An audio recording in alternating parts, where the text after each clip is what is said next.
Good morning, viewers. Welcome to the 17th May edition of the Satyavani show by School of Journalism and Mass Communication, APJ Satya University. Let us start today's day with the COVID-19 updates right coming away from Tanya. Thank you, Harish. Today, COVID-19 updates. COVID-19 lockdown extends in Delhi by another week. Delhi will be another lockdown for at least one more week till May 24. Chief Minister Arvind Kejriwal announced on Sunday. The lockdown was to end on May 17 at 5 a.m. The lockdown, which was first imposed on April 19, has been extended for the fourth time. The lockdown is being extended as the gains made so far in combating the coronavirus cannot be lost due to relaxation now, said Kejriwal. COVID cases are on the wane in Delhi. For 28,395 cases reported on April 20 to 6,430 cases on Saturday. The capital has witnessed a major turnaround over the past 25 days. Now moving on to Harish. Yeah, let's hear the next news. Delhi police arrest Navneet Kalra in oxygen concentrators black marketing case. Navneet Kalra was arrested by the Delhi Police Crime Branch on Sunday. The businessman has been accused of hoarding and black marketing of oxygen concentrator in Delhi amid the devastating second wave of COVID-19 pandemic. He was arrested from his brother-in-law's farmhouse in Gurugram. Now let's move us for the next article from Surbhi. Thank you, Harish. Second wave turns a corner as cases fall for 7 days. The devastating second wave of COVID in India appears to have turned a corner. The 7-day average of daily cases has fallen for 7 days in a row. The positivity rate over the past week has dipped below 20%, and active cases have decreased by more than 1.5 lakh during this period. Deaths may stay high for some more time, although average daily fatalities have dipped in the last 2 days.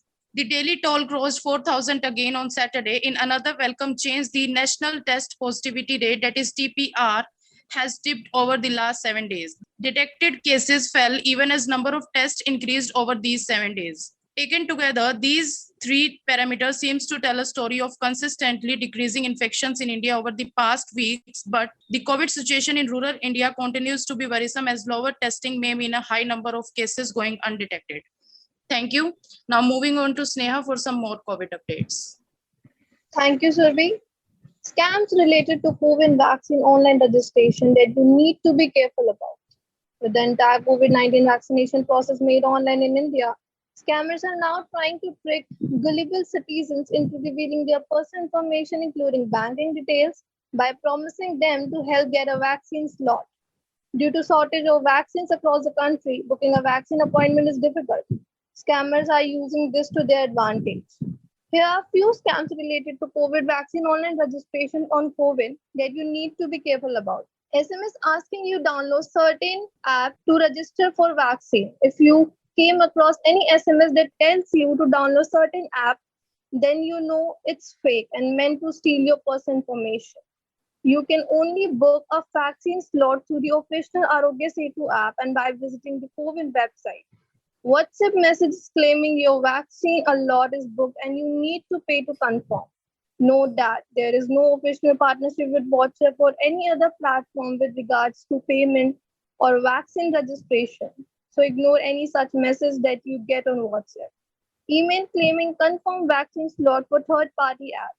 Be aware of emails that lure you to download third-party apps by claiming to offer confirmed vaccine slot on the COVID platform. Now moving on to Ritika for state updates. Thank you so much, Sneha. State update. Uttar Pradesh government further extends COVID curfew till 24th May.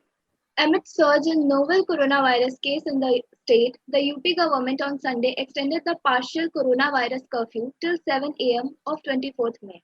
Until the relaxation of the orders, all shops and establishments are required to remain closed in the containment zone. However, all essential services will be allowed and the COVID-19 vaccination drive will continue. Outside containment zones, grocery shops and the shops selling essential items of daily use such as milk and vegetables can remain open. Pharmacies and shops selling surgical instruments will also not come under the purview of the order. Though the government has said those searching for medicine and oxygen will not be stopped, it has already introduced an e-pass system. Thank you so much. Let's hear from Akanksha. Thank you, Ritika. Cyclone Taukate updates. ICG says all but 19 fishing boats have returned to ports in Maharashtra and Gujarat, where a severe cyclonic storm Taukate would cross Gujarat's coast between Porbandar and Mahua in Bhavnagar district early Tuesday morning, the IMD said. Cyclone Taukate would be intensified into very cyclonic storm and is approaching Gujarat coast and Indian Meteorological Department in IMD said on May 16. It's very likely to move northwestwards and reach Gujarat coast in evening hours of May 17 and cross Gujarat coast between Porbandar and Muva around 18 May early morning, the IMD said. The IMD also issued yellow alert for the coast of Gujarat and Daman Diu. The very severe cyclonic storm Taukate would cause heavy to very heavy rains at isolated places in North Poland, Konkan, Mumbai, Thane and Palghar in Maharashtra on May 17. However, as it passed through the senior Mumbai coast, its effects likely to be accompanied by rain and strong winds. Thank you. Now moving on to Shubhankar for more updates. Thank you, Kansha. First Oxygen Express arrives in Kerala. The first Oxygen Express arrived in Kochi in the early hours of Sunday with 140 tons of gas in 7 container tankers. The consignment arrived from the Tata Steel plant in Odisha. The tanker was received at the terminal station by officials of the Revenue Department and the railways. The gas will now be dispatched by road on to its designated supply centers. The Union government has promised another consignment of oxygen via Oxygen Express. Thank you. And now moving on to Dharya for more updates. Thank you, Shubhankar. 17 arrested over posters against PM. At least 17 police have been arrested. 17 people have been arrested by the Delhi police over posters criticizing Prime Minister Narendra Modi's handling of the coronavirus pandemic that come up in the past few days in the capital. The Delhi police, which is controlled by the central government, have registered more than 21 first information reports or FIRs under sections of the Defacement of Public Property Act besides other laws. The arrest made by the 4 divisions of the police, Eastern Range, East, Central, Northeastern, suggesting the operation was a coordinated action. The move comes over posters that had emerged in several parts of the city with messages like Modi ji, आपने हमारे बच्चों की vaccine देश क्यों भेजती है? Modi ji, why did you send vaccines meant for our children to abroad? On Thursday, 6 people were arrested in East Delhi's Kalyanpuri area, where Delhi police received input that the posters criticizing the Prime Minister were being put up. More than 800 posters and banners were also recovered from sources. More FIRs are likely to be registered if further complaints are received in this regard. As of now, the investigation is underway to certain on whose behalf these posters were being put up at various places across the city, and accordingly further action will be taken. Now let's move over to Pak. Thank you, Darren. And for the last city news of the day, 3 Bengal kids drowned in rainwater filtering ditch. 3 minor children drowned on Saturday in a ditch filled with rainwater at Nandanpur village in Bengal's Murshidabad district. The ditch was dug in a field to collect mud for a local brick kiln, police said. The children were identified as 8-year-old Sahidul Sheikh, 6-year-old Rashid Sheikh, and an 8-year-old girl, Asha Khatun. They were cousins. The incident took place in the Danitala police station area of Murshidabad. Villagers told the police that it had been raining for the last few days and the water filled up the ditch.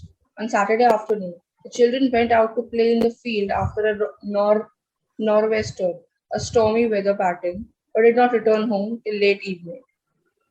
Later, bodies were found floating in the stagnant water. The children were declared dead on arrival at Nashipur Hospital.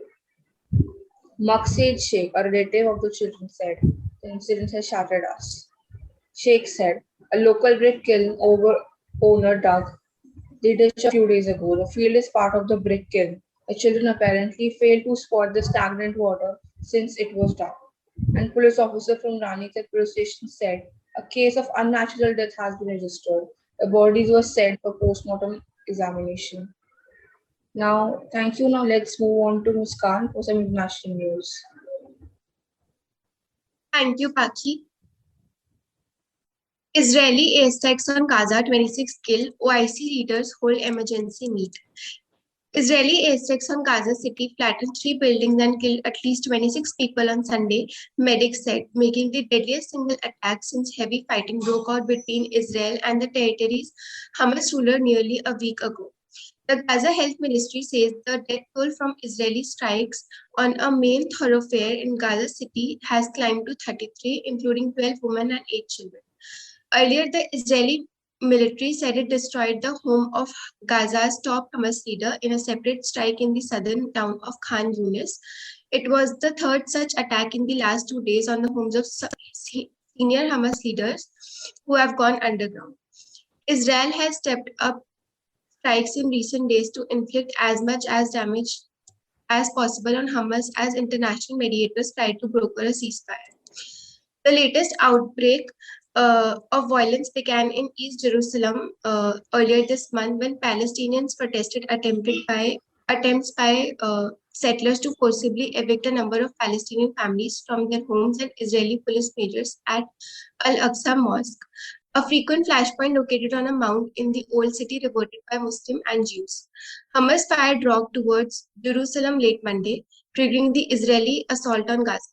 The turmoil has spilled over elsewhere, fueling protests in the occupied West Bank and stoking violence within Israel between Jewish and Arab citizens, with clashes and attacks on people and property. At least 181 Palestinians have been killed in Gaza, including 52 children and 31 women, with 1,225 wounded. 8 Israelis have been killed. Now, moving on to Avni for some more updates. Thank you, Muskan. Afghanistan ceasefire ends amid calls for fresh talks with Taliban. Afghanistan government's 3-day ceasefire with the Taliban marked by violent attacks, some claimed by the ISIS armed group, ended on Sunday amid calls for renewed peace talks. Fighting resumed on Sunday on the outskirts of Lashkar Gah, the capital of the described southern province of Helmand. An Afghan military spokesman and a local official said. The fighting started early today and is still going on. Atullah Afghan, head of the Helmand Provisional Council, told the AFP news agency. He said Taliban fighters attacked security checkpoints on the outskirts of Lashkar Gah and other districts. The armed group has continued to attack Afghan forces even after it signed a peace agreement with the US in February 2020. It calls Kabul a puppet regime of the West. Now moving on to Harish for the opening bell. All right, let's now hear towards the opening bell of the market. Sensex gains 300 points. Nifty tops 14,750. Quick Hill soars 15%. Just Dial tanks 6%. Now let us move on to Ritika for some financial updates. Thank you, Harish, for the opening bell. Finance news. Auto classifieds platform Car Trade files for rupees 2,000 crores IPO. Auto classified platform Car Trade has filed a draft red herring prospectus DRHP for an initial public offering IPO with the SEBI to raise about 2,000 crores. The issue consists of a pure offer for sale of 1,23,54,811 equity shares. Notably, Car Trade will not raise funds for itself, and also its existing investors will be trading their shares. Thank you so much. Now some education updates. Education Minister to virtually meet state education secretaries today. Union Education Minister Ramesh Pokhriyal has decided to conduct a meeting with the state education secretaries from across the country today on May 17th. The meeting will be conducted in a virtual mode of view of the COVID-19 pandemic. Education Minister Ramesh Pokhriyal is conducting this meeting with all the state education secretaries today to review the impact of COVID-19 on the education system of India, as the schools and colleges have been closed for nearly 1 year now. The Education Minister had recently issued a statement to ANI. Union Minister Ramesh Pokhriyal Nishank will meet virtually all state education secretaries on Monday, stated ANI. The statement further read, the top agenda of the meeting will be the COVID-19 pandemic and its impact on education, promotion of online education, implementation of new education policies and preparation made by the states. Now moving on to Harish for editorial of the day. The enforcement of good manufacturing practices is a generic issue, not something we wake up into the midst of a pandemic. Courts have passed strictures against hoarders and black marketeers. Across the country, there have been arrests for diversion, hoarding, and black marketing of remdesivir, oximeters, and oxygen cylinders. These are emotive issues. The season of darkness brings out worst among people. The spring of hope is that it also brings out best among people, and there are several instances of exceptional individuals and organizations who have done their bit to ensure effects of the pandemic are mitigated. But there has also been the example of fake remdesivir and possibly azithromycin produced and marketed in India. The problem of fake and substandard drugs isn't new. It's been flagged several times. Although the Drugs and Cosmetics Act has been enforced for the past 56 years, the level of enforcement in many states has been far from satisfactory. The problems in the regulatory system in the country were primarily due to inadequate or weak drug control infrastructure at the state and central level, inadequate testing facilities, shortage of drug enforcement, lack of specially trained cadres for specific regulatory areas, non-existence of data bank, and non-availability of accurate information. Most of the prosecution cases pertaining to offenses related to spurious drugs remained undecided for years. This problem needs to be solved squarely by making a separate provision for speedy trials of such offenses. The Drugs and Cosmetics Act 1940 has been amended by the Drugs and Cosmetics Amendment Act 2008 for providing more stringent penalties to those involved in the trade of spurious drugs. Some offenses have become non-bailable. There are specially designated courts and regulatory infrastructure has been strengthened. How many checks are there on chemists who sell without prescriptions and the nexus of doctors? Temporary outrage over fake RT-PCR test reports is misplaced unless we decide to clamp down on everything fake. The crime isn't one of hoarding, but of selling a drug without a license. Incidentally, courts have ruled police officers can't register FIRs, arrest and prosecute for cognizable crimes under this law. That's the job of drugs inspectors. The notion of a black market is different, though the two can be related. For instance, it can be a shadow market where one evades tax, but in this context, it means charging a premium when there is a shortage. When there is a shortage, temporary or otherwise, prices will be higher than expected. There is no different from surge pricing used by cab companies or ambulances charging exorbitant prices now. Black market occurs when the price at which a product is sold is higher than administratively determined price. We are agitated at remdesivir selling for 70,000 a vial because the price is significantly above MRP across all brands of remdesivir.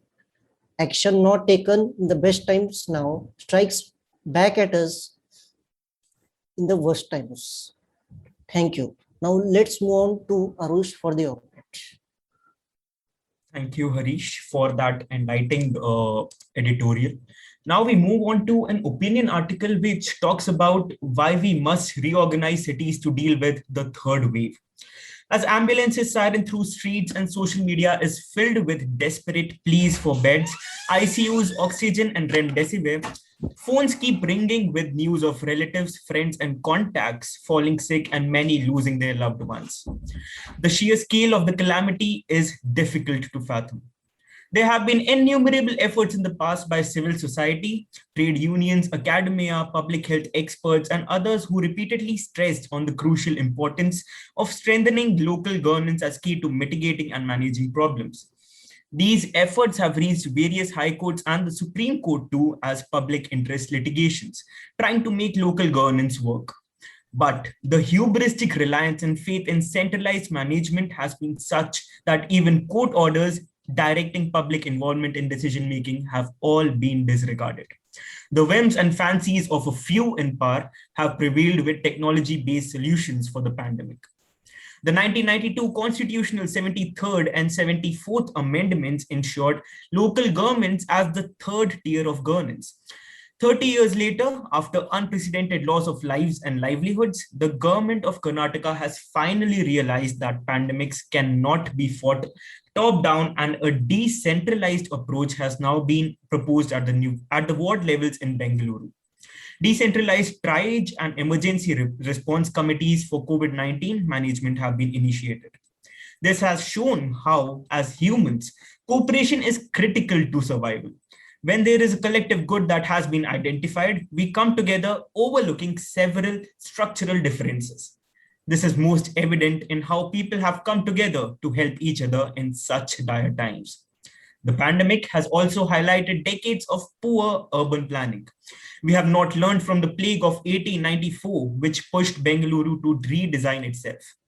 We are at a turning point now to reorganize our cities, towns, and villages.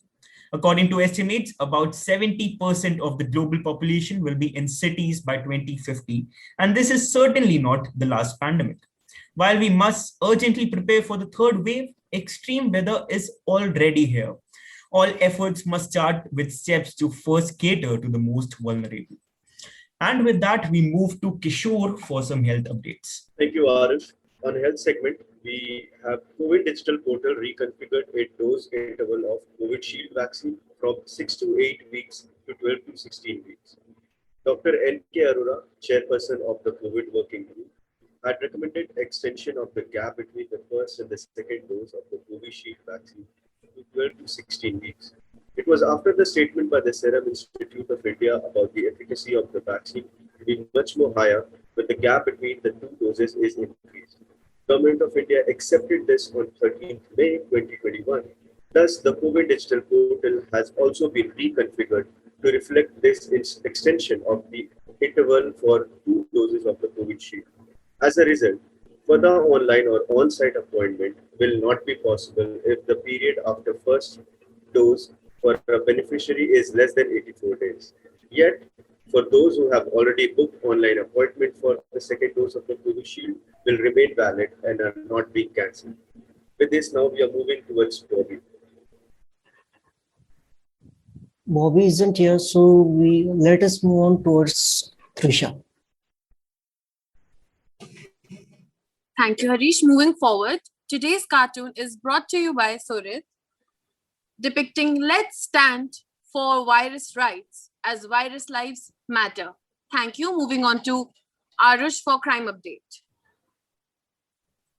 Thank you, Trisha. Now moving on to yet another news about injustice against women. Mumbai, 3 arrested for gang rape of 20-year-old. Bandra police recently arrested 3 men for allegedly gang raping a 20-year-old woman. The accused have been remanded in police custody till May 19. According to the police, the complainant and the 3 accused, aged between 20 and 23 years, were friends and lived in the same neighborhood. On the night of May 11, the trio, along with the victim, reached the crime spot on 2 bikes. One of the accused was the boyfriend of the victim. 2 of the 3 accused gang raped the victim near the sea, while the third abetted the crime. The 4 then left for home. After reaching home, the victim told her sister that she was experiencing pain in her stomach. She subsequently told her about being gang raped. The next day, the victim's sister took her to the police station where an FIR was registered under the IPC. The accused were eventually arrested. On May 13, the accused were produced before a court and remanded in police custody. And with that, we move to Agastya for updates from the science and technology sector. Thank you, Arush, for your touching crime article, and I really hope the crime rate goes down in the near future. Now, moving on to the science and technology area, Chinese Mars rover Zhurong landed successfully on the red planet, marking the second country apart from US to have achieved this feat. China has successfully landed a spacecraft on Mars after surviving the 9 minutes of terror, the official media announced on Saturday, becoming the second country in history to have a rover on the red planet. The rover, Zhurong, named after the god of fire and war in Chinese mythology, landed at the pre-selected area in Utopia Planitia on Mars, the state-run Xinhua news agency reported. The six-wheeled solar-powered Zhurong rover weighs in about 240 kilograms and carries 6 scientific experiments. It will be later deployed from the lander for a 3-month mission in search of life on the Martian surface. The Tianwen-1, consisting of an orbiter, a lander, and a rover, was launched in July of 23rd, 2020. It was the first step in China's planetary exploration of the solar system, with the aim of completing orbiting, landing, and roving on the red planet in one mission. The successful touchdown of the Chinese spacecraft on Mars is a remarkable achievement given the difficult nature of the task. Significantly, it will now be a space race on Mars, as the Chinese spacecraft has landed 3 months after the successful landing of US space agency's NASA's Perseverance rover, which is busy exploring the red planet's surface with a helicopter hovering around. Previously, the US, Russia, the European Union, and India have succeeded in sending a spacecraft to Mars, regarded as the most complex space mission.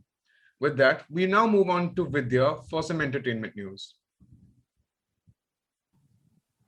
Thank you, Agastya. Reviving Doordarshan. The Information and Broadcasting Ministry is evaluating a proposal to turn Prasar Bharati into a corporate entity, a move that may enable the state broadcaster cut its dependence on public funds. Prasar Bharati recently submitted a set of recommendations to the ministry after the latter sought its input on the proposal. Two people familiar with the development said on condition of anonymity. The Hindustan Times reported in January that a panel of secretaries had recommended turning Doordarshan All India Radio into corporate entities in a presentation to the Prime Minister's office. Thank you, Vidya.